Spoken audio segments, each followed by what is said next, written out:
দেলোয়ারের মাজা থেকে পায়ের পরা পর্যন্ত প্রতিটা টুকরা টুকরা হয়েছিল।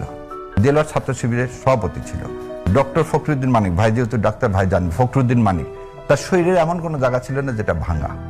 ওই পরিস্থিতিতে আপনাকে যদি রাজনীতি করতে হয়, যদি সেই রাজনীতি আপনার বলছেন গুপ্ত, তা না, আমি আমার রাজনীতি করব, আমি আমার কৌশল, এবং উনি যেটা বলছেন ছাত্রলীগের পদে নিয়ে থাকা, এই বিষয়ে আমার পার্সোনাল ওপিনিয়ন, এটা আমি জানি না ওনারা কেন প্রকাশ করেন না যে এই রাজশাহী ইউনিভার্সিটিতে কি তাই, চাকসুতেও কি তাই।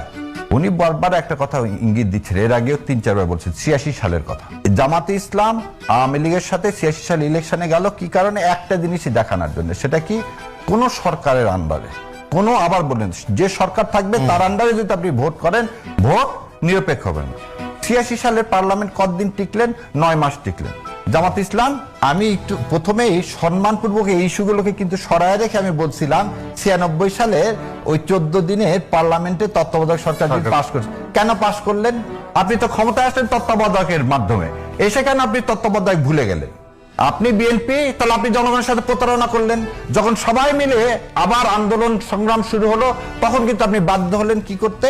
তত্ত্বাবধায়ক সরকার ব্যবস্থা কি করতে? মেনে নিতে। যদিও সেটিকেও আপনি উদারতার জায়গায়, আমি উদারতার জায়গা, কারণ আমি এই কন্ট্রোভার্সি গুলোতে যেতে চাইনি, কিন্তু আমার ভাই আমাকে জোর করে নিয়ে যাবে। তুমি 2001 সালে জামাত ইসলামের সমর্থন নিয়ে তাদেরকে মন্ত্রিত্ব দিয়ে তুমি সরকার গঠন করলা কেন?